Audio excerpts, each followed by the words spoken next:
ഞാനും അതും ഈ പോകുന്നത് വെള്ളിശ്ശേരി അമ്മയുടെ മുന്നിൽ ഐരിശ്ശേരി അമ്മമാർക്ക് പറകൊടുപ്പാണ്. സോ അത് കാണാൻ വേണ്ടിയിട്ട് പോവുകയാണേ. നമ്മുടെ കൂടെ ഇന്ന് അമ്മയില്ല, ഞാനും അതും മാത്രമേ ഉള്ളൂ. അമ്മയ്ക്ക് കുറച്ച് ജോലിയുള്ളതുകൊണ്ട് അമ്മ വരാൻ കൂട്ടാക്കിയില്ല. അങ്ങനെ തന്നെ നമ്മളവിടെ ചെന്നപ്പോഴത്തേനും വെള്ളിശ്ശേരി അമ്മേനെ സുന്ദരിയാക്കി നിർത്തിയിട്ടുണ്ട് കേട്ടോ. നല്ല ഭംഗിയുണ്ടായിരുന്നു. അങ്ങനെ കുറച്ച് കഴിഞ്ഞപ്പോഴത്തേനും ദേ പറ വന്നിട്ടുണ്ട് കേട്ടോ.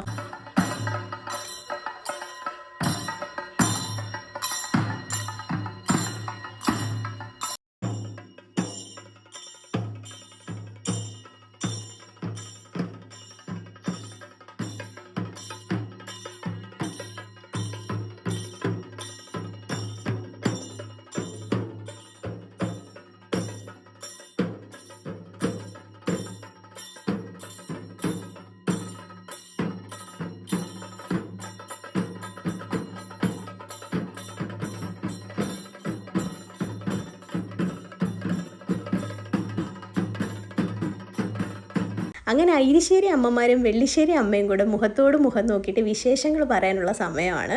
അത് കഴിഞ്ഞപ്പോൾ എന്തേണ്ട ആദുവിൻ്റെ ശ്രദ്ധയൊന്ന് മാറി. ആദു അവിടെ ചെണ്ടയിലേക്ക് നോക്കിയിട്ട് ഭയങ്കര ബഹളമായിരുന്നു കേട്ടോ. അങ്ങനെ ദേണ്ട അവന് കൊട്ടണം എന്നുള്ളതൊക്കെ ടെൻഡൻസി വരാൻ തുടങ്ങി. അങ്ങനെ ദേ ആദിത്യമാമനെ സോപ്പിട്ടിട്ട് അവൻ ദേണ്ട അവിടെ പോയി നിൽക്കുകയാണ് കേട്ടോ. അവിടെ നിന്ന് ചെണ്ട കൊട്ടാം എന്നുള്ള വിചാരമാണ്. അങ്ങനെ ദേണ്ട വിഷ്ണുവിൻ്റെ കയ്യിലിരുന്ന പ്രസാദവും വാങ്ങിച്ച് ഞാൻ വീഡിയോ എടുത്തിട്ട് തിരിച്ച് ദേ വീട്ടിലേക്ക് പോകുന്നു കേട്ടോ. അപ്പോൾ ഇത്രയേ ഉള്ളൂ. വീഡിയോ ഇഷ്ടപ്പെട്ടെങ്കിൽ സപ്പോർട്ട് ചെയ്യാൻ മറക്കല്ലേ.